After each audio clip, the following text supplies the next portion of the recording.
नमस्कार साथियों, ईवीएस पर्यावरण की ये हमारी चौथी क्लास होगी। आज का वीडियो लेक्चर आपकी जो पर्यावरण है, यू खासकर यूपीटेट एग्जाम के लिए और आने वाली आपकी सुपर टेट एग्जाम के लिए पर्यावरण से रिलेटेड जो भी प्रश्न बनेंगे एग्जाम के लिए, वो महत्वपूर्ण आपकी कॉन्सेप्ट और प्रश्नों को यहाँ पर शामिल किया गया है। तो आज के वीडियो लेक्चर में हम लोग समझेंगे खाद्य जाल को, क्योंकि प्रीवियस लेक्चर में हम लोगों ने क्या समझा था, खाद्य श्रृंखला को समझा था। वहाँ पर हमने फूड चेन की बात की थी और सबसे इम्पोर्टेंट बात थी वहाँ पर क्या कि कोई भी खाद्य श्रृंखला जो शुरू होती है उसमें ऊर्जा का प्रवाह कैसा होता है, तो एक दिशीय यानी यूनी डायरेक्शनल होता है। सबसे इम्पोर्टेंट बात जो हमें जाननी थी यहाँ पर, खाद्य जो श्रृंखला होती है जिसे हम फूड चेन बोलते हैं, उसमें जीवों की संख्या 5 या 6 हो सकती है अधिकतम। और यहाँ जीवों की संख्या कह सकते हैं खाद्य श्रृंखला में कैसी होती है, कम होती है। और वहाँ पे साथ ही इम्पोर्टेंट ऊर्जा का प्रवाह जो होता है कैसा होता है, एक दिशीय होता है। अब सबसे इम्पोर्टेंट था कि कोई भी हमारी धरती है जो पूरा पारिस्थितिक तंत्र है, कहने का मतलब पृथ्वी एक क्या है, इकोलॉजिकल सिस्टम है।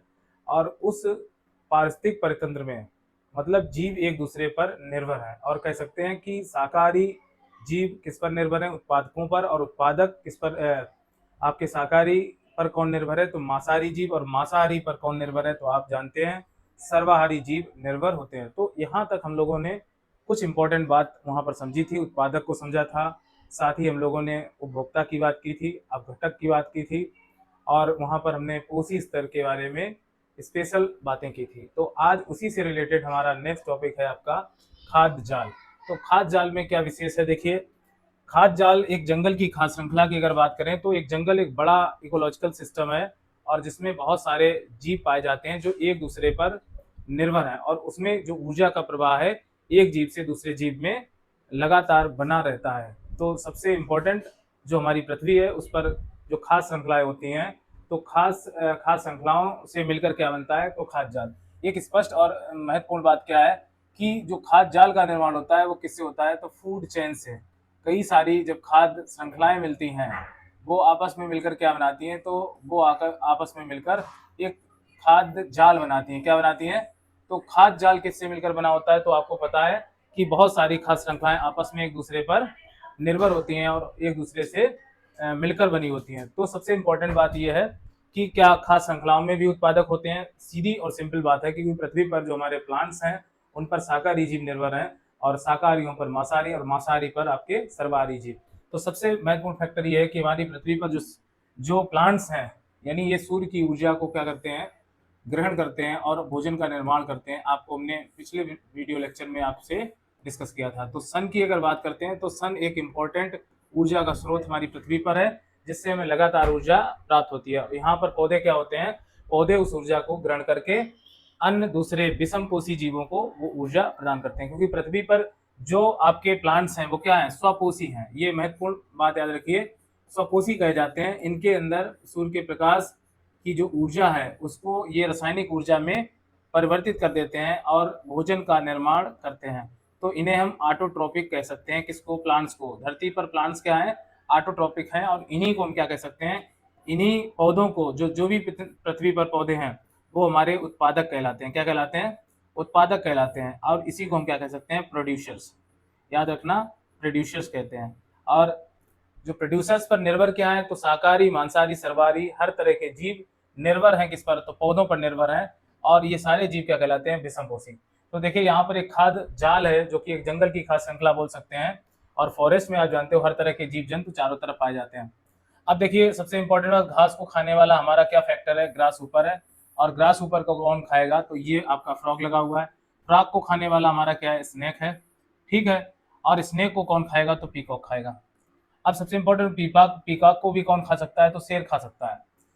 अब देखिए क्या है कि इसी घास को खाने वाला हमारा क्या है, रेड चूहा भी है। और चूहे को कौन खा सकता है, तो यहाँ पर स्नेक खा सकता है, और स्नेक को क्या खा सकता है, पीकॉक। तो ये खास श्रृंखला एक दूसरे क्या है, इंटर रिलेटेड है।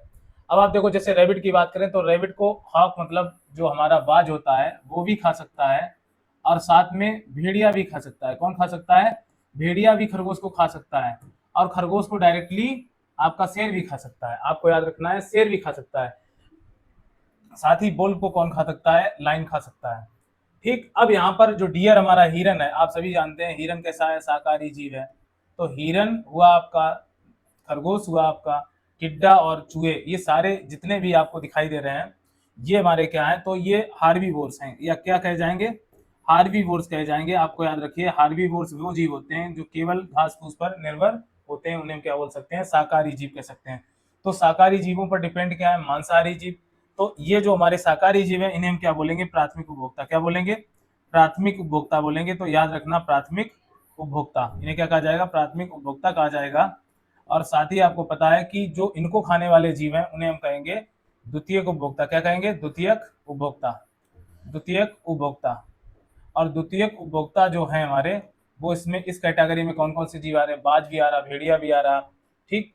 और द्वितीयक उपभोक्ता में फ्रॉग भी आ रहा, आपका स्नेक भी आ रहा है। तो ये द्वितीयक उपभोक्ता, सेकेंडरी कंज्यूमर कहे जाएंगे। अब देखिए तृतीयक उपभोक्ता में आपका टाइगर भी हो सकता है, ठीक, या शेर भी हो सकता है, पीकॉक भी हो सकता है यहाँ पर। तो सबसे इंपॉर्टेंट जो फैक्ट बात है, ये हमारे तृतीय श्रेणी के उपभोक्ता है। शेर क्या है, तृतीय श्रेणी का उपभोक्ता है। कैसा है, तृतीय श्रेणी का उपभोक्ता है, तृतीय श्रेणी का उपभोक्ता कहा जाएगा। आपको याद रखना है कि शेर हमारा सबसे ऊपर है और इसे हम क्या कह सकते हैं, उच्च उपभोक्ता भी कह सकते हैं। ये यहाँ इस खास श्रृंखला खाद्य जाल में उच्च उपभोक्ता की भूमिका में है। उच्च उपभोक्ता कहा जाएगा। क्या कहा जाएगा, उच्च उपभोक्ता कहा जाएगा। किसको, तो याद रखिए कहा जाएगा, ये कहा जाएगा शेर को। अब हमने जो बात शुरू की वो ये है कि खाद्य जाल होता है वो कई सारी खाद्य श्रृंखलाओं से मिलकर बना होता है, जिसमें कई सारी श्रृंखलाएं एक दूसरे से इंटर रिलेटेड होती हैं, क्योंकि यहाँ पर कोई भी जीव किसी भी जीव के द्वारा भक्षण किया जा सकता है। अब फ्रॉग अगर देखा जाए तो अगर बूढ़ा शेर हो जाएगा तो फ्रॉग को डायरेक्टली भी खा सकता है। तो यहाँ पर फ्रॉग के खाए जाने के कई सारे माध्यम है। स्नेक भी खा सकता है, अन्य दूसरे बर्ड्स भी खा सकते हैं। तो कह सकते हैं हाक हुआ आपका, लाइन भी खा सकता है हाक को, ठीक, भेड़िए को भी खा सकता है। तो कोई भी खाद्य श्रृंखला एक दूसरे से अंतर संबंधित है, जिसमें उत्पादक और उपभोक्ता आपस में इंटर रिलेटेड है। और एक बड़ी लंबी जो खाद्य श्रृंखला, खाद्य जाल जो बनता है वो खाद्य श्रृंखलाओं से ही मिलकर बनता है। एक जीव के खाए जाने के कई सारे संसाधन होते हैं, कह सकते हैं एक जीव दूसरे जीव के द्वारा यहाँ पर भक्षण किया जा सकता है। ये निश्चित नहीं है कि केवल यही जीव इसको खाएगा, उस तरह का दूसरा जीव भी उसका भक्षण कर सकता है। इस तरह से हमारी पृथ्वी पर खाद्य जाल के माध्यम से क्या होता है, हमारी पृथ्वी पर जो पारिस्थितिक परितंत्र है वो संतुलन की स्थिति में रहता है। अगर आप सोचिए, अगर शाकाहारी जीवों की संख्या हमारी धरती पर अधिक होगी तो क्या मांसाहारी जीव, शाकाहारी जीव की संख्या ज्यादा होगी तो क्या होगा कि जो भी उत्पादक होंगे यानी पेड़ पौधे होंगे उनको खा जाएंगे। तो हमारी पृथ्वी से क्या खत्म हो जाएगी, वनस्पति कम हो जाएगी। क्या हमारा पारिस्थितिक परितंत्र जो है क्या अलाउ करेगा इस बात को, नहीं। तो इसके लिए हमारी एक सीढ़ी नुमा एक संरचना है, जो जीव जंतु एक दूसरे पर क्या है, निर्भर है एक दूसरे पर। अब अगर टिड्डे की बात करें तो टिड्डे का भक्षण बर्ड्स भी कर सकती हैं, चिड़िया भी कर सकती है। यहाँ पर इसी ग्रास ऊपर को लिजार्ड भी खा सकता है, आप जानते हो, लिजार्ड भी खा सकता है। लिजार्ड चूहे को भी खा सकता है। अगर चूहे की बात करें तो लिजार्ड जो लोमड़ी जो कह सकते हैं, नहीं सॉरी, जो चूहा है चूहे को कौन खा सकता है, तो लिजार्ड भी खा सकती है, या इसके अलावा स्नेक तो खा ही सकता है, ठीक। तो यहाँ पर किसी भी जीव के भोजन बनने के कई सारे संसाधन उपलब्ध हैं। और ये हमारी एक इंडिकेशन क्या है, इसमें जो खाद्य जो आपकी ऊर्जा है उसका प्रवाह कई सारे जीवों से होकर जाता है। और सबसे इंपॉर्टेंट बात है कि किसी भी खाद्य श्रृंखला में जीवों की संख्या, किसी भी खाद्य जाल में जीवों की संख्या मैक्सिमम होती है। आप ये बात जानिए बड़े अच्छे से, शाकाहारी और मांसाहारी जीवों की संख्या बहुत अधिक होगी। यहाँ पर हमने बात की कि हमारा लाइन यहाँ पर क्या है, उच्च उपभोक्ता है। और आप जानते हो मनुष्य कैसा प्राणी है, सर्वाहारी प्राणी है। तो कई सारी चीजें खा सकता है, कुत्ता हुआ आपका, तो ये भी सर्वाहारी, बिल्ली हो गई सर्वाहारी श्रेणी में। लेकिन लाइन हमारा प्योरली क्या है, मांसाहारी जीव है, कार्निवोर्स है। क्या है, कार्निवोर्स है। अगर कोई भी खाद्य श्रृंखला आप जानते हो अगर खत्म होगी, कोई भी खाद्य श्रृंखला अगर खत्म होगी, सबसे इंपॉर्टेंट बात है, तो उसका क्या होगा, लास्ट में अपघटन। तो हमने ये भी पढ़ा है कि किसी भी खाद्य जाल में अपघटक की महत्वपूर्ण भूमिका है। लास्ट में कोई भी जीव, पेड़ पौधे, जीव जंतु सभी मरेंगे और मरने के बाद डेड बॉडीज जो होंगी, उन डेड बॉडीज का जीवाणु और कवक के द्वारा क्या हो जाएगा, अपघटन। और ये जो अपघटन करने वाले जीव होंगे उन्हें हम क्या बोलेंगे, जीवाणु। क्या बोलेंगे, जीवाणु और कवक। दो महत्वपूर्ण सूक्ष्म जीव हैं आपके, जीवाणु और कवक हमारे कैसे जीव हैं, तो आपको याद रखना है ये हमारे सूक्ष्म जीव कहे जाते हैं। तो हम इस खाद्य जाल के माध्यम से हमने कुछ महत्वपूर्ण बातों को समझा। वो महत्वपूर्ण बातें क्या है कि किसी भी खाद्य जाल में जीवों की संख्या अधिकतम हो सकती है, ऊर्जा का प्रवाह विभिन्न माध्यम से हो सकता है। और साथ ही यहाँ पर सबसे इंपॉर्टेंट बात है, शाकाहारी जीवों पर निर्भर कौन से हैं, तो मांसाहारी जीव, और मांसाहारी जीवों पर कौन से जीव निर्भर हैं, तो सर्वाहारी। और अंतिम में आप जानते हो हर किसी जीव की क्या होती है, मृत्यु, और उसका होता है अपघटन, वो होता है जीवाणु और कवक के द्वारा। तो यहाँ पर ऊर्जा के संसाधन की बात करें तो प्राथमिक स्रोत हमारी पृथ्वी पर सबसे ज्यादा ऊर्जा का क्या है, तो आपको याद रखना सबसे बड़ा स्रोत हमारी पृथ्वी पर ऊर्जा का क्या है, तो यहाँ पर सूर्य है। और सूर्य से ऊर्जा जो पौधों को प्राप्त होती है और जो रासायनिक ऊर्जा के रूप में संचित हो जाती है। और हमारे जो पेड़ पौधे हैं वो क्या कहलाते हैं, स्वपोषी कहलाते हैं। अब इन्हीं पेड़ पौधों को खाने वाले शाकाहारी जीव हैं जिन्हें हम प्राथमिक उपभोक्ता कहते हैं। और प्राथमिक उपभोक्ता को खाने वाले द्वितीयक उपभोक्ता, और द्वितीयक उपभोक्ता को खाने वाले आप जानते हो तृतीयक श्रेणी के उपभोक्ता होते हैं। अगर कोई तृतीयक श्रेणी वाले उपभोक्ता को खाने वाला कोई जीव धरती पर है तो वो चतुर्थ श्रेणी का उपभोक्ता कहलाएगा। अगर उसको भी कोई खा सकता है तो पंचम श्रेणी का उपभोक्ता कहलाएगा। तो इस तरह से कोई भी खाद्य श्रृंखला जो होती है वो कई सारी खाद्य श्रृंखलाएं आपस में मिलकर फूड चेन मिलकर क्या बनाती हैं, फूड वेब का निर्माण करती हैं। तो दोस्तों ये आपकी यूपीटेट एग्जाम के लिए यहाँ से कभी कभी बहुत अच्छा प्रश्न बनता है और मैक्सिमम टाइम यहाँ से प्रश्न बना है। तो आपको इस लेक्चर से आपको बहुत सारे क्वेश्चंस मिलेंगे जो हम PYQ में आपको मतलब सॉल्व करवाएंगे। और बहुत ही अच्छी PYQ सीरीज हम आपकी इंपॉर्टेंट प्रश्नों की जारी करेंगे, कह सकते हैं मतलब शुरुआत करेंगे, मीन्स स्टार्ट करेंगे, कहने का मतलब ये है। तो लर्निंग व्हील पर सभी साथी बने रहिए और इसी तरह से हम बहुत अच्छे कॉन्सेप्ट के साथ आएंगे आगे भी। और इसमें अगला देखते हैं क्या है। अगला है देखिए बहुत ही इंपॉर्टेंट टॉपिक, आपका मोस्ट इंपॉर्टेंट टॉपिक, यहाँ से कभी ना कभी प्रश्न एग्जाम के लिए बनता है और आप ये बहुत ही महत्वपूर्ण कॉन्सेप्ट है। देखिए पारिस्थितिक पिरामिड क्या होते हैं, इकोलॉजिकल पिरामिड्स क्या होते हैं। अब सबसे इंपॉर्टेंट बात क्या है, इकोलॉजिकल पिरामिड्स क्या है। अब आप जानते हो पिरामिड, तो आप जानते हो गीजा के पिरामिड सुने होंगे। गीजा के पिरामिड कैसे हैं, त्रिभुजाकार है। कैसे हैं, त्रिभुजाकार है पिरामिड, या त्रिभुज आपने देखा होगा। तो गीजा के पिरामिड की अगर बात करें तो मिस्र में है। कहाँ पर है, तो ये मिस्र में देखने को मिलते हैं। अब देखिए वो पिरामिड और इस पिरामिड में आपको कुछ खास अंतर दिखेगा। सबसे इंपॉर्टेंट बात है, हालांकि आकार उसका उसी तरह से होता है। तो हमारी यहाँ बात है पारिस्थितिक पिरामिड क्या होता है कि इसमें क्या होता है, जो उत्पादक हैं और उपभोक्ताओं के मध्य जो अंतर संबंध है उनके बीच, खासकर ऊर्जा के प्रवाह को लेकर। और सबसे इंपॉर्टेंट बात है उसका चित्रीय निरूपण जो कहलाता है वो हमारा कहलाता है पारिस्थितिक पिरामिड। तो किसी भी जीव जंतुओं की जो पारिस्थितिक तंत्र में जो जीव जंतु एक दूसरे पर निर्भर हैं, शाकाहारी आपके उत्पादक, शाकाहारी, मांसाहारी, सर्वाहारी, उन जीवों को एक क्रम में दर्शाया जाता है चित्रीय निरूपण के द्वारा, उसी को बोलते हैं पारिस्थितिक पिरामिड। बात समझ रहे हो। तो पारिस्थितिक पिरामिड क्या होता है, उत्पादकों और उपभोक्ताओं के मध्य ऐसा संबंध जिसको चित्रीय निरूपण द्वारा दर्शाया जाता है, उसे हम क्या कह सकते हैं, तो उसे हम पारिस्थितिक पिरामिड कहते हैं। अब देखिए सबसे इंपॉर्टेंट बात है, इस तरह की जो संकल्पना थी, कॉन्सेप्ट था, किसका, खासकर आपको पता होगा पारिस्थितिक पिरामिड, इकोलॉजिकल पिरामिड का जो कॉन्सेप्ट था सर्वप्रथम चार्ल्स शेल्टन ने प्रस्तुत किया। ये जो संकल्पना थी वो किसने प्रस्तुत की, तो आपको याद रखना है ये संकल्पना प्रस्तुत करने वाले हमारे वैज्ञानिक कौन है, तो हमें याद रखना है ये कॉन्सेप्ट दी थी पारिस्थितिक पिरामिड की चार्ल्स शेल्टन ने 1927 में। ये प्रश्न भी एग्जाम के लिए बना है, आपको याद रखना है कब ये परिकल्पना को प्रस्तुत किया गया था, तो ये 1927 में चार्ल्स शेल्टन के द्वारा पारिस्थितिक पिरामिड के बारे में बताया गया। ठीक, अब आइए ये कितने प्रकार के होते हैं, सबसे इंपॉर्टेंट प्रश्न बनता है। तो इकोलॉजिकल पिरामिड हमारे 3 प्रकार के होते हैं। कितने प्रकार के, आपको याद रखना है संख्या का पिरामिड, आपका संख्या का पिरामिड, और दूसरा हमारा है क्या, जीव भार पिरामिड, ठीक, और तीसरा हमारा क्या है, ऊर्जा का पिरामिड। तो 3 प्रकार के पिरामिड्स होते हैं मुख्यतः।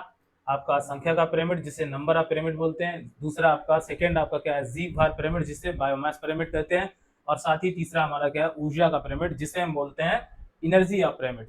तो 3 types of pyramids, first is a number of pyramid and second is a biomass pyramid और थर्ड इज हमारा एनर्जी ऑफ पिरामिड। तो सबसे इंपॉर्टेंट हमारा ये तीनों से क्वेश्चन आपका एग्जाम, आपका यूपीटेट प्रश्न कोई ना कोई बनाता है हर वर्ष। तो आपको याद रखना है, यहाँ पर हम पिरामिड्स की बात कर रहे हैं, तो संख्या का पिरामिड क्या होता है, आइए इसको हम लोग समझते हैं। सबसे इंपॉर्टेंट बात है कि नंबर ऑफ पिरामिड्स हमारा है क्या, कि हम अगर किसी घास के मैदान को अगर देखते हैं तो वहां पर किस प्रकार का पिरामिड्स बन सकता है। देखिए आप सभी लोग जानते हैं, सबसे पहले अगर आप किसी मैदान में नजर डालेंगे तो आपको हरी घास दिखाई देगी, ग्रीन ग्रास दिखाई देगी। तो यहाँ पर जो हरी भरी घास है आपका, उस घास की संख्या क्या होगी, मैदान में क्या होगी, ज्यादा होगी। आप जानते हो किसी भी मैदान में किसकी संख्या ज्यादा हो सकती है, तो घास की संख्या ज्यादा हो सकती है। तो बॉटम जो हमारा है, आधार जो है, बेस हमारा है, इस आधार पर संख्या किसकी ज्यादा है, तो आपको याद रखना है यहाँ पर संख्या हमारी घास या ग्रास की, हरी घास की ज्यादा है। तो ये हमारा क्या है, बेस है, तो बेस पर संख्या ज्यादा है, ये बात याद रखना। और जैसे जैसे इसके ऊपर रहने वाले जीव अगर देखेंगे तो सबसे पहले आप जानते हो घास पर क्या आपको मिलेंगे, कीट मिलेंगे। अब कीट कैसा जीव है, आप जानते हैं कीट घास को खाने वाला जीव है। और कीट के ऊपर आप जानते हो क्या, कीट को खाने वाला क्या होता है, तो मेढक। तो अगर कीटों की संख्या ज्यादा होगी कि मेढक की? तो आप सीधा सिंपल सा जवाब देंगे कि सर कीटों की संख्या ज्यादा होगी। आप जानते हो दुनिया में भी आर्थ्रोपोडा फाइलम एक ऐसा फाइलम है जिसमें कीट सर्वाधिक हैं। 10 लाख से भी ज्यादा हमारी धरती पर क्या पाए जाते हैं? कीट। अब घास के ऊपर क्या है? कीट है। तो घास की संख्या यहाँ पर ज्यादा होगी। अगर हम किसी एरिया की बात करें, उसकी बात कर रहे हैं, वैसे संख्या की बात तो कीट ज्यादा है, लेकिन घास के मैदान में घास की संख्या ज्यादा होगी तो इंसेक्ट यहाँ पर कुछ कम होंगे घास से। और अगर अगर हम इंसेक्ट की अपेक्षा अगर हम खाने वाले जो फ्रॉग की बात करें तो फ्रॉग की संख्या किसी मैदान में किससे कम होगी? कीटों से कम होगी। और अगर अगर और नजर डालें तो फ्रॉग को खाने वाले जो हमारे स्नेक हैं, ठीक, या सर्फ हमारे हैं, इनकी संख्या किससे कम होगी? तो मेढक से संख्या किसकी कम होगी? सर्पों की। अब सबसे इंपॉर्टेंट बात है, तो लगातार बेस पर क्या है? घास की संख्या ज्यादा है, फिर धीरे धीरे संख्या का पिरामिड जो होता है घास के मैदान का, वो धीरे धीरे संख्या के आधार पर घटने लगता है, जीवों की संख्या घटने लगती है। तो इस तरह से जो पिरामिड का निर्माण होता है, तो घास का पिरामिड हमेशा कैसा बनता है? सीधा। तो सीधा तब बनेगा जब नीचे की ओर संख्या ज्यादा होगी। तो घास का पिरामिड कैसा बनेगा? आप हमेशा याद रखिए, कुछ क्योंकि एग्जाम में हमेशा ही प्रश्न बनता है घास के मैदान का पिरामिड सीधा बनेगा या उल्टा बनेगा या मीडियम का बनेगा। तो आप याद रखिए, हमेशा कभी भी पूछा जाए प्रश्न तो याद रखिए संख्या का पिरामिड जो घास के मैदान का होगा हमेशा कैसा बनेगा? तो सीधा। ये हमें याद रखना है। अब आप समझो इसी पिरामिड में जो घास है ये उत्पादक का काम कर रही है और यहाँ पर कीट किसका कर रहे हैं? प्राथमिक उपभोक्ता का काम कर रहे हैं। और द्वितीय उपभोक्ता का काम कौन कर रहा है? तो यहाँ पर फ्रॉग कर रहा है। ये बात आप जानते हो। और यहाँ पर तृतीय उपभोक्ता की कैटेगरी में कौन है? तो हमारे सर्फ हैं, जिन्हें हम टर्सरी कंज्यूमर्स कह सकते हैं। अगर बात करें सेकेंड, पेड़ का पिरामिड अगर हम देखते हैं कि जो ट्री हमारा है, तो आप देखते हो ट्री जो होगा वो अकेला होगा मैदान में, यानी पेड़ का पिरामिड जो होगा तो मैदान में वो अकेला खड़ा होगा। ठीक, यहाँ पर अगर पेड़ की बात कर लें तो पेड़ पेड़ हमारा कैसा होगा? अकेला खड़ा होगा। और अकेले पेड़ पर क्या वर्ड्स की संख्या? किसी पेड़ पर अगर वर्ड्स देखेंगे तो 10 15 20 आपको क्या मिल जाएंगी? वर्ड्स मिल जाएंगी, चिड़िया देखने को मिल जाएंगी। यानी किसी पेड़ पर रहने वाले अगर पक्षियों की बात करें तो कई तरह के पक्षी मिल जाएंगे और उनकी संख्या 15-20 हो सकती है किसी पेड़ पर। अब सबसे इंपॉर्टेंट, पक्षियों पर पाए जाने वाले हमारे क्या है? परजीवी, जिन्हें हम क्या कह सकते हैं? पैरासाइट। अब आप बताइए, पैरासाइट किसी भी पक्षी के ऊपर जो होंगे उनकी संख्या ज्यादा होगी। तो सिंपल सी बात है कि यहाँ पर तो पेड़ एक था लेकिन वर्ड्स की संख्या 10 से 15 हो गई। अब यहीं पर क्या हो गया? अब 100 से लेकर 500 क्या हो गए हमारे? 100 से लेकर 500 या 1000 कह सकते हैं परजीवी जीव हो सकते हैं। तो ऊपर की ओर जाने पर क्या होता है? यानी जो हमारा बॉटम था वहां पर संख्या कम है, लेकिन जैसे जैसे ऊपर की ओर जा रहे हैं तो उसके ऊपर संख्या ज्यादा बढ़ रही है। तो संख्या का पिरामिड जो पेड़ का होता है हमेशा कैसा बनता है? देखो, उल्टा बनता है। तो बॉटम ऊपर हो गया, अब इसमें नीचे की ओर नोक आ गई। तो बॉटम पर अगर देखा जाए तो ट्री अकेला है, तो यहाँ पर संख्या के आधार पर संख्या पिरामिड कैसा होगा? सीधी सिंपल बात है कि यहाँ पर संख्या कम होगी। अगर तालाब का संख्या पिरामिड देखेंगे, एक और बात याद रखिए, तालाब का संख्या पिरामिड कैसा बनता है? तो यहाँ पर कैसा बनेगा? पेड़ का संख्या पिरामिड कैसा बनेगा? तो उल्टा। ये प्रश्न एग्जाम का है, बहुत ही इंपॉर्टेंट है, आपसे कई बार एग्जाम में प्रश्न बनता है। तो हमेशा याद रखो पेड़ का ऊर्जा संख्या पिरामिड कैसा होगा? तो पेड़ का संख्या पिरामिड हमेशा कैसा होगा? याद रखिए, तो ये हमेशा उल्टा बनेगा। जबकि तालाब का संख्या पिरामिड याद रखिए, तालाब का संख्या पिरामिड कैसा होगा? तो ये हमेशा कैसा होगा? सीधा। कैसा होगा? सीधा। तो याद रखिए संख्या पिरामिड कैसा होगा? तो ये हमारा सीधा होगा। ये तीसरा महत्वपूर्ण पॉइंट है क्योंकि एग्जाम में सीधा डिट्टो क्वेश्चन पूछता है। तो ये हमारा कैसा होगा? सीधा। तो यहाँ पे हमें ये जानने हैं, आपका घास के मैदान का संख्या पिरामिड वो सीधा होगा, तालाब का संख्या पिरामिड कैसा होगा? सीधा होगा। लेकिन पेड़ का हमेशा कैसा बनेगा? पेड़ का हमेशा याद रखिए उल्टा बनेगा। तो संख्या के पिरामिड की अगर बात करें तो हमेशा याद रखो पेड़ का उल्टा बनता है, बाद बाकी कैसे होते हैं? सीधे होते हैं। क्वेश्चन कुछ भी बना के दे एग्जाम में, आपको याद रखना है। तो यहाँ पर महत्वपूर्ण प्रश्न क्या था? नंबर ऑफ पिरामिड आप जानिए, आप समझ गए होंगे कि संख्या बॉटम पर अगर ज्यादा है और ऊपर धीरे धीरे कम होती जा रही है तो हमारा सीधा है सिस्टम। अगर बॉटम पर संख्या कम है, ऊपर ज्यादा बढ़ती जा रही है तो हमारा संख्या पिरामिड कैसा होगा? उल्टा। आप बात समझ गए हो? अब जैसे अगर हम तालाब की बात कर लें, तालाब में पेड़ पौधे, फिर उसके ऊपर जूप्लिंकेटन, फिर इसके ऊपर छोटी मछलियां, फिर बड़ी मछलियां, तो ऊपर की ओर संख्या कम हो गई, बॉटम पर ज्यादा है पेड़ पौधों की संख्या। तो सीधी बात है संख्या के आधार पर देखेंगे तो तालाब का पिरामिड कैसा बनेगा? तो सीधा बनेगा। अब आइए, बहुत ही इंपॉर्टेंट कॉन्सेप्ट था, यहाँ से प्रश्न अक्सर एग्जाम में पूछा जाता है। अगला देखते हैं, जीव भार पिरामिड। देखिए बायोमास पिरामिड क्या होता है? सबसे इंपॉर्टेंट और सबसे महत्वपूर्ण, क्योंकि यहाँ से सर्वाधिक क्वेश्चन पूछा गया अभी तक एग्जाम में। तो आपको याद भी रखना है, लर्न भी रखना है, और हमारे आपकी जो लर्निंग विल आप जानते हो तो उस पर हम पढ़ा ही रहे हैं। तो सिंपल सी बात आप जानते हो कि आप हमारे साथ जुड़े रहिए, और अगर अच्छा लगे वीडियो तो आप सब्सक्राइब करिए और फिर आपकी इच्छा देखिए। तो सिंपल सी बात समझिए, जी बार पिरामिड जो होता है वो क्या होता है। अब देखो भार के आधार पर, बॉटम पर अगर भार ज्यादा है, ठीक, ऊपर जैसे जैसे जाएंगे कम होता चला जाएगा, तो सीधा बनेगा। अगर मान लो ऊपर ज्यादा भार हो रहा है और नीचे कम हो रहा है भार, तो हमेशा उल्टा होगा पिरामिड। तो देखिए मैदान का पिरामिड अगर हम देखते हैं तो मैदान में आप जानते हो घास है, तो मैदान के पिरामिड कैसा बनेगा, या बोल सकते हैं फॉरेस्ट का या जंगल का। तो सबसे पहले आप जानते हो किसी जंगल या मैदान में क्या होगी, घास होगी, जो हमारे उत्पादक कहलाएंगे, क्या कहलाएंगे, उत्पादक। और इस पर क्या होंगे, हार्बीवोर्स होंगे। अब हार्बीवोर आप जानते हो इनकी संख्या, घास की संख्या नहीं, घास का वजन ज्यादा होगा, या पेड़ पौधे घास का वजन ज्यादा होगा कि शाकाहारी जीवों की संख्या ज्यादा होगी। तो आप जानते हैं भार किसका ज्यादा होगा, तो शाकाहारी का भार कम होगा, लेकिन घास और पेड़ पौधों का भार अधिक होगा शाकाहारियों की अपेक्षा। अब शाकाहारी जीवों को खाने वाले चूंकि आप जानते हो कार्निवोर्स होते हैं, जिन्हें मांसाहारी बोलते हैं। अब कार्निवोर्स की अगर बात करें तो आप सिंपल सी एक बात जानते हैं कि कार्निवोर्स मांसाहारी शाकाहारी की अपेक्षा वजन किसका कम होगा, मांसाहारी का। और सबसे कम क्या, जैसे फेयर है, लाइन है आपका सबसे ऊपर है, या लाइन यहाँ मान लो ह्यूमन है, ठीक, मांसाहारी में तो लाइन मान लो यहाँ भी टाइगर लाइन हो सकता है, टाइगर यहाँ हो सकता है, लाइन भी हो सकता है यहाँ पर, ठीक। तो यहाँ पर ह्यूमन हो गया, कुत्ता या कोई भी। तो भार भार की अगर बात करें तो यहाँ पर जो बायोमास है, तो बॉटम पर यहाँ पर क्या अधिक है, यहाँ पर वजन यानी वेट की बात करें तो वेट कहाँ पर ज्यादा है, तो वेट या वजन भार कहाँ पर ज्यादा है, बॉटम पर ज्यादा है। अगर बॉटम पर ज्यादा है और फिर धीरे धीरे कम हो रहा है वेट, तो सीधी बात आप जानते हो ये ऊपर की ओर जाने पर क्या होता है, धीरे धीरे घटता है। तो सिंपल और श्योर बात आप समझिए कि हमारा मैदान का जो पिरामिड होगा वो, या जंगल का पिरामिड होगा, वो हमेशा कैसा बनेगा, सीधा अपराइट बनेगा। कैसा बनेगा, अपराइट। अपराइट को क्या बोलते हैं, सीधा। तो हमेशा इकोलॉजिकल पिरामिड हमेशा मैदान या फॉरेस्ट का कैसा बनेगा, सीधा। इसमें भी उत्पादक प्राथमिक होता, द्वितीय होता, तृतीय होता आपके देखने को मिलेंगे, ठीक। अब आप समझिए यहाँ पर हमारा जी बार पिरामिड देखिए एक बना हुआ है, ये तालाब का पिरामिड है, किसका, आप याद रखिए तालाब का पिरामिड है, किसका। तो बहुत अच्छे से जानिए, ये तालाब का पिरामिड हमारा दिख रहा है यहाँ पर। तालाब में क्या है, सबसे पहले एल्गी या छोटे प्लांट जिन्हें हम क्या बोलते हैं, तो एल्गी को ही हम क्या बोलते हैं, फाइटोप्लैंक्टन। फाइटोप्लैंक्टन किसे कहा जाता है, जो छोटे मोटे पेड़ पौधे होते हैं हमारे, जो कि किसी तालाब में हो सकते हैं। अब इनको खाने वाले जो जो जीव हैं वो आपके क्या कहलाएंगे, जू प्लैंक्टन कहलाएंगे, जिन्हें हम बोल सकते हैं क्रस्टेशियन, छोटे जीव जो जल में पाए जाते हैं। तो यहाँ पर आप जानते हो कई सारे जीव पाए जाते हैं, क्रेब होता है यहाँ पर, और भी कई सारे जीव।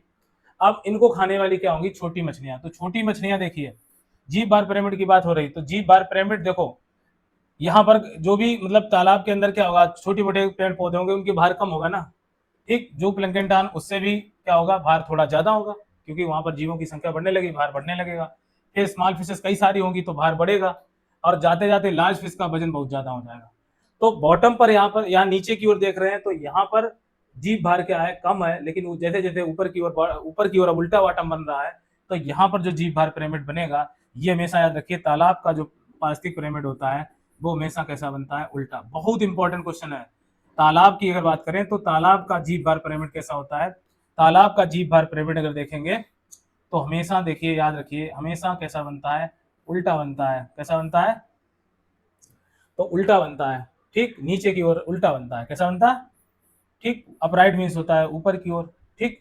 और ये कैसा बनेगा, उल्टा। तो हमेशा याद रखो, चाहे आपका कहाँ का हो, घास का पिरामिड हो, चाहे मैदान का हो, चाहे जंगल का हो, और लेकिन तालाब का पिरामिड, जीव भार पिरामिड कैसा होगा, हमेशा उल्टा बनेगा। बाद बाकी कैसे बनेंगे, सीधे। घास के मैदान का हमेशा जीव भार पिरामिड कैसा होगा, सीधा होगा, आपको याद रखना है। तो यहाँ से सबसे इंपॉर्टेंट क्वेश्चन जो एग्जाम के लिए बनता है वो यही बनता है, आपसे प्रश्न पूछेगा तालाब का जीव भार पिरामिड सीधा बनता है या उल्टा, तो आपको याद रखना, हमेशा याद रखिए ये हमेशा उल्टा ही बनेगा, दूसरा कोई चांस नहीं है। तो यहाँ क्वेश्चन गलत करने की कोई संभावना नहीं होनी चाहिए, तो याद रखिए उल्टा बनेगा। बाद बाकी जो भी पिरामिड जीव भार से रिलेटेड पूछे जाए वो हमेशा सीधे ही बनेंगे, दूसरी कोई बात नहीं हो सकती है। तो सारे पिरामिड्स कैसे बनेंगे, उल्टे बनेंगे। तो यहाँ पर इस कॉन्सेप्ट को आपने बहुत अच्छे से समझा होगा। तीसरा हमारा कॉन्सेप्ट है, अगर आप देखें ऊर्जा के पिरामिड की बात करें तो हमेशा याद रखिए ऊर्जा का पिरामिड चाहे घास के मैदान का हो, चाहे तालाब का हो, चाहे पेड़ का हो, या किसी भी तरह का पिरामिड हो, हमेशा कैसा बनता है, अपराइट बनता है, सीधा बनता है। एक डिट्टो बात याद रखिए कि ऊर्जा का पिरामिड हमेशा कैसा रहता है, सीधा रहता है, ठीक। एक आपने पढ़ा होगा ऊर्जा का 10% नियम। देखिए ये भी बहुत महत्वपूर्ण प्रश्न है जो एग्जाम में अक्सर पूछा जाता है, ऊर्जा का 10% नियम, 10% नियम। अब देखो इस नियम की अगर बात करें बेटा, तो ये नियम बहुत ही अच्छा और इम्पोर्टेंट है, और एग्जाम में कई बार पूछा भी गया। तो इसमें इस नियम को देने वाले वैज्ञानिक थे लिंडमैन। लिंडमैन, याद रखिए कौन से वैज्ञानिक थे, तो लिंडमैन थे, जिन्होंने क्या दिया था, आपका ऊर्जा का पिरामिड दिया था, सॉरी ऊर्जा का 10% नियम दिया था।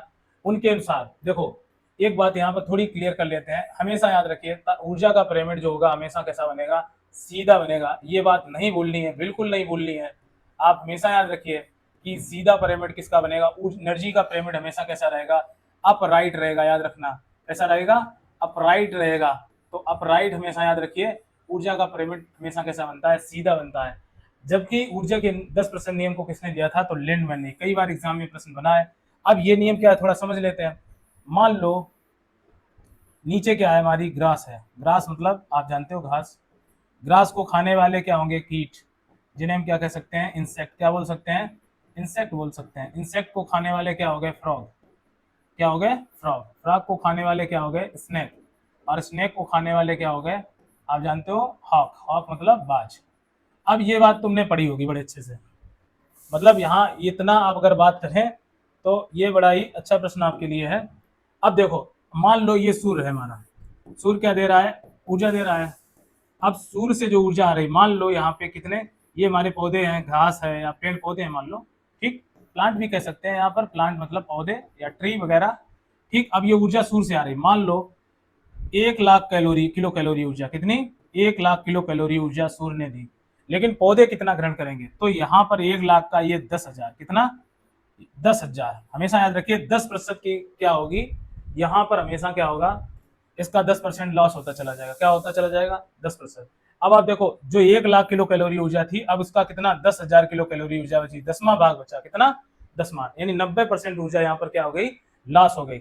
अब अगर किसी घास या पेड़ को खाने वाले कीट हैं, तो कीट को ये ऊर्जा कितने किलो कैलोरी प्राप्त होगी, तो इसका 10,000 का ये 1,000 कितना रह जाएगा, 1,000 किलो कैलोरी ऊर्जा रह जाएगी। कितनी रह जाएगी, 1,000 किलो कैलोरी ऊर्जा बचेगी, किसके पास, मेढक के पास। अगर किसी कीट को खाता है तो उसके पास पहुंचेगी 1,000।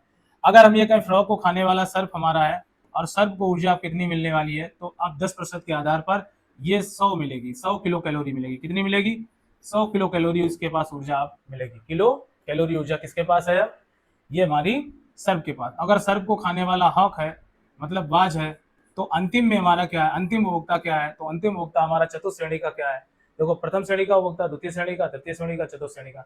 तो बाज हमारे चौथे नंबर पर आ रहा है, तो चौथे नंबर वाले को ऊर्जा मिलने वाली है 10 किलो कैलोरी। कितनी, 10 किलो कैलोरी। तो आप समझो, जो 10 लाख किलो कैलोरी ऊर्जा थी, अब वो घटते घटते कितनी रह गई, 10 किलो कैलोरी रह गई है। तो जैसे जैसे खाद्य श्रृंखला हमारी ऊपर की ओर बढ़ती है, ऊर्जा का प्रभाव बढ़ता है, तो ऊर्जा लगातार कैसी होती चली जाती है, ह्रास। वो भी किस नियम के अनुसार, तो ऊर्जा के 10% नियम के अनुसार ऊर्जा का ह्रास होता है।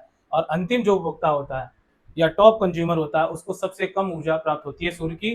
तो इस तरह से इस नियम को किसने प्रस्तुत किया था, लिंडमैन ने प्रस्तुत किया था। तो आप समझ गए कि ऊर्जा का 10% किसने दिया, लिंडमैन ने दिया। और किसी भी खाद्य श्रृंखला या खाद्य चयन पर इसका जो नियम लागू होता है, तो ऊर्जा लगातार घटती चली जाती है और ऊर्जा का 90% क्या हो जाता है, ह्रास। अगले उपभोक्ता से शाकाहारी से मांसाहारी, मांसाहारी से आप सर्वाहारी में, तो ऊर्जा लगातार अंतिम उपभोक्ता तक कैसी हो जाती है, कम होती चली जाती है। तो आज के वीडियो लेक्चर की अगर बात करें, तो हम लोगों ने क्या जाना, तो सबसे इंपॉर्टेंट बात करें तो यहाँ पर हमने बात की थी क्या, सबसे पहले बात की थी खाद्य जाल की। तो खाद्य जाल में हमने क्या पढ़ा था कि बहुत सारी खाद्य श्रृंखलाएं मिलकर किसका निर्माण करती हैं, खाद्य जाल का निर्माण करती है। यहाँ पर जीवों की संख्या बहुत अधिक होती है। ऊर्जा का प्रवाह जो होता है विभिन्न माध्यमों से होता है। सबसे इंपॉर्टेंट बात है, जो प्राथमिक उपभोक्ता है, द्वितीय उपभोक्ता है, तृतीय उपभोक्ता, ये एक दूसरे पर इंटरडिपेंडेंट होते हैं। किसी भी जीव का कहीं भी विचरण हो सकता है, और किसी भी पारिस्थितिक परितंत्र को बनाए रखने में सबसे ज्यादा मदद कौन करता है, तो खाद्य जाल मदद करता है। और जितना खाद्य जाल हमारा मजबूत होगा, पृथ्वी का संतुलन उतना अच्छा होगा। यहाँ पर पेड़ पौधों की भूमिका उत्पादक की होती है, और पेड़ पौधों को खाने वाले देखिए 4, डियर, रेबिट, ग्रास ऊपर और रेड। इनको खाने वाले आपके डियर को खाने वाला शेर हो गया, हाक को खाने वाला, रेबिट को खाने वाला हाक हो गया, खरगोश को बॉल भी खा सकता है, ग्रास ऊपर को फ्रॉग खा सकता है, और ये रेड स्नेक खा सकता है। स्नेक को कौन खा सकता है, तो पीकॉक खा सकती है। इस तरह से किसी भी जीव का कहीं भी किसी जीव के द्वारा भक्षण हो सकता है। तो ये हमारा क्या था, खाद्य जाल था, फूड वेब, इसे क्या बोलते हैं, फूड वेब बोलते हैं। और अंतिम में सभी जीवों का क्या होता है, अपघटन। इसके बाद हम लोगों ने समझा कि पारिस्थितिक पिरामिड की जो परिकल्पना थी किसने प्रस्तुत की थी, चार्ल्स शेल्टन ने 1927 में। और हमारे इकोलॉजिकल पिरामिड कितने प्रकार के होते हैं, 3 प्रकार के, संख्या का पिरामिड, जीव भार पिरामिड, ऊर्जा का पिरामिड। ठीक, इस बात को हमने समझा।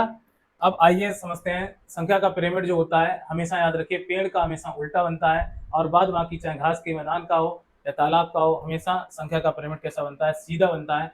इस बात को हमने समझा। अगला हमने प्रश्न समझा था जी बार पिरामिड की अगर बात करें तो आपको हमेशा याद रखना है, हमेशा याद रखना है क्या,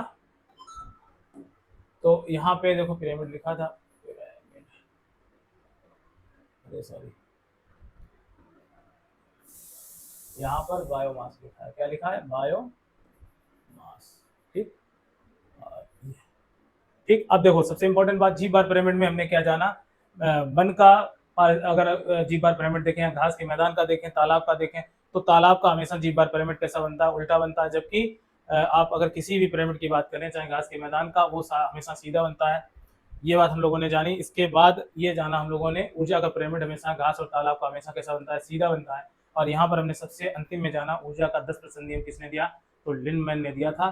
तो इतनी इंपॉर्टेंट आज के वीडियो लेक्चर में हम लोगों ने समझा। दोस्तों हमारे हमारे चैनल लर्निंग विल को सब्सक्राइब करिए, साथ ही शेयर करिए, और अगर आपका हमारा वीडियो आपको अच्छा लगा हो तो दोस्तों हमारे साथ बने रहिए। तब तक के लिए दोस्तों जय हिंद, जय हिंद साथियों।